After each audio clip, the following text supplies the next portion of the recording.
Welcome back to cinema పిచ్చా. కొన్ని must watch movies లిస్ట్తో వచ్చేసాను. Let's start the video. Don't breathe. ఈ సినిమాకి 2 పార్ట్స్ ఉన్నాయి. హౌస్ బ్రేకింగ్ చేసి రాబరీ చేసే ఒక బ్యాచ్ ప్లాన్ వేసి ఒక ఓల్డ్ పర్సన్ ఉన్న ఇంట్లోకి దొంగతనానికి పాల్పడతారు. తను ఒంటరిగా ఒక ఇంట్లో సిటీకి దూరంగా ఉంటాడు. వీళ్ళు సక్సెస్ఫుల్గా వీళ్ళు వెళ్ళిన ప్లాన్ అయితే ఫాలో అవుతారు. కానీ తర్వాత వీళ్ళకి ఒక పాయింట్ అర్థమవుతుంది, వీళ్ళు ఎరక్కపై వచ్చి ఇరుక్కున్నారని. అసలు ఆ ఇంట్లో ఏముంది, ఆ ముసలతను ఎవరు, అసలు అక్కడ ఏం జరిగింది, ఇవన్నీ తెలుసుకోవాలంటే మీరు ఖచ్చితంగా ఈ సినిమా చూసేయండి. This is streaming on Netflix. Blood, violence and adult content ఉంటుంది, సో పిల్లలతో చూసేటప్పుడు జాగ్రత్త. తెలుగు ఆడియో కూడా అవైలబుల్గా ఉంది, అస్సలు మిస్ అవ్వకండి.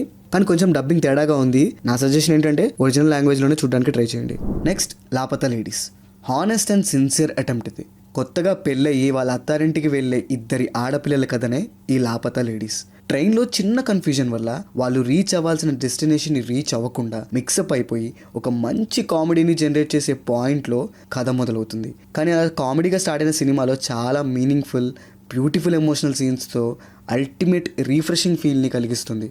ఈ సినిమాలో ప్రపంచం ఒక రియాలిటీ గురించి, మనం కన్న కలలు సాధించడానికి చేయాల్సిన ప్రయత్నం గురించి లేయర్డ్గా డిస్కస్ చేస్తారు. కేవలం ఆడవారు మాత్రమే కాదు, మగవారు కూడా ఈ సినిమా చూడాలనేది నా ఒపీనియన్. క్యారెక్టర్స్ అన్నీ చాలా న్యాచురల్గా ఉంటాయి. వాళ్ళ ఇన్నోసెన్స్ వల్ల మనకు ఒక కనెక్టివిటీ ఏర్పడుతుంది వాళ్ళతో.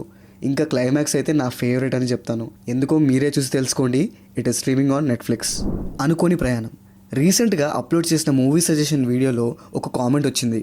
ఈ కామెంట్ చదివాక ఒకసారి వెళ్ళి ప్రైమ్లో ఆ సినిమాని చూశాను. రాజేంద్ర ప్రసాద్ గారు దీంట్లో లీడ్ రోల్గా చేశారు. కామెడీ ఒకటే కాదు, ఎమోషనల్గా కూడా తను ఎంత గ్రేట్ యాక్టరో మనకి బాగా తెలుసు. మనిషి చనిపోయినాక చివరి చూపు ఎంత విలువైంది అనే ఒక మంచి ఇన్నర్ మీనింగ్తో ఉంటుంది ఈ సినిమా. కోవిడ్ టైంలో కర్ఫ్యూ రెస్ట్రిక్షన్స్ వల్ల చాలా మంది వాళ్ళ ఇళ్ళకి చేరుకోలేకపోయారు. మనుషులకే కష్టంగా ఉన్న టైంలో తన ఫ్రెండ్ డెడ్ బాడీని తన డెస్టినేషన్కి చేర్చే కథనే ఈ సినిమా. బడ్జెట్ రెస్ట్రిక్షన్స్ వల్ల కొంచెం ప్రొడక్షన్ వాల్యూస్ తక్కువగా అనిపిస్తాయి, కొద్దిగా మెలోడ్రామా కూడా ఉంటుంది. కానీ అవన్నీ పట్టించుకోకుండా ఒక emotional point and life lessons ని చెప్పే సినిమా చూడాలి అని ఉంటే ఈ సినిమాని ట్రై చేయండి. It is available on prime.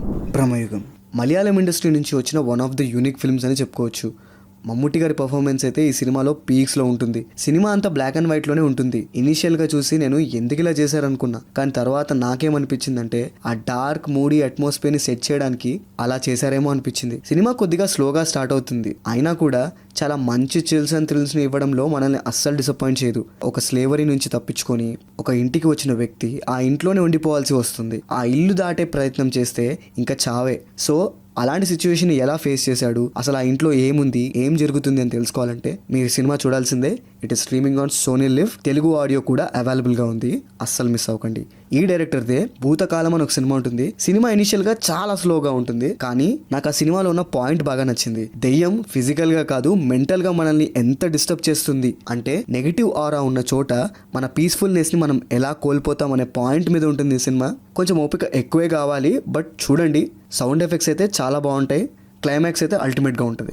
Next, Jallikattu. Vincent అనే ఒక గొడ్డు మాంసం అమ్మే ఒక వ్యక్తి దగ్గర నుండి ఒక దున్నపోతు పారిపోతుంది. తప్పించుకున్న దున్నపోతు ఊర్లో ఉన్న పంటల్ని నాశనం చేస్తుంది. కేవలం పంట ఒకటే కాదు, దానికి అడ్డొచ్చిన ప్రతి దాన్ని నాశనం చేస్తూ వెళ్తుంది. దాన్ని ఆపడానికి చేసే ప్రయత్నం గురించే ఈ సినిమా. ఈ సినిమాలో సౌండ్ అండ్ సినిమాటోగ్రఫీ అయితే చాలా బాగుంటాయి. ముఖ్యంగా క్లైమాక్స్ పోర్షన్స్ లో art work and cinematography peaks అంతే. ఆ దున్నపోతుని పట్టుకునే ప్రాసెస్ ఇంట్రెస్టింగ్ గా ఉండడంతో పాటు చాలా మంచి ఇన్నర్ మీనింగ్ ఉంటుంది ఈ ఫిల్మ్ లో. మృగాన్ని చంపే క్రమంలో మన హ్యూమన్ సెన్సిబిలిటీస్ ని పక్కన పెట్టి మనుషులే మృగాలుగా మారుతారు. ఎప్పుడు మనుషుల్లో ఉండే ఈగో అండ్ మనం సుపీరియర్ పొజిషన్ అండ్ రెప్యుటేషన్ కోసం చేసే పనులు ఎంత క్రూయల్ గా ఉంటాయో ఈ సినిమాలో బాగా చూపిస్తారు. బ్లడ్, మీట్ అండ్ వైలెన్స్ ఉంటుంది. పిల్లలతో చూసే అప్పుడు జాగ్రత్త. ఈ సినిమా ఆహాలో తెలుగులో స్ట్రీమ్ అవుతుంది, మిస్ అవ్వకండి. తెలుగు సినిమాలన్నీ మనం మ్యాక్సిమం కవర్ చేసి ఉంటాం. తెలుగులో మూవీ సజెషన్స్ అంటే మీకు సపరేట్గా చెప్పాలా, అవసరం లేదు. మనకున్న సినిమా పిచ్చకి ఎప్పుడో అన్ని కవర్ చేసి ఉంటాం. సరే, నా దృష్టిలో కొన్ని అండర్ రేటెడ్ ఫిల్మ్స్ ఉన్నాయి, అవి చెప్తాను. మీరు ఒకవేళ చూడకపోతే చూడండి. నీది నాది ఓకే కదా. యూత్ మాత్రమే కాదు, పెద్దవాళ్ళు కూడా చూడాల్సింది ఈ సినిమాని. ఎడ్యుకేషన్ సిస్టమ్ మీద ఒక రకమైన సెటారికల్ ఫిల్మ్ ఇది, మిస్ అవ్వకండి. సన్ నెక్స్ట్లో ఉంటుంది. సెటర్ అన్నాను కానీ మొత్తం కామెడీ ఉంటుంది అనుకోకండి. సీరియస్ పాయింట్ ఎక్స్ప్లోర్ చేస్తారు. ఇంకా క్లైమాక్స్ అయితే అల్టిమేట్, చాలా మంది యూత్ కి కనెక్ట్ అవుతుంది. నెక్స్ట్, అనుకోకుండా ఒక రోజు.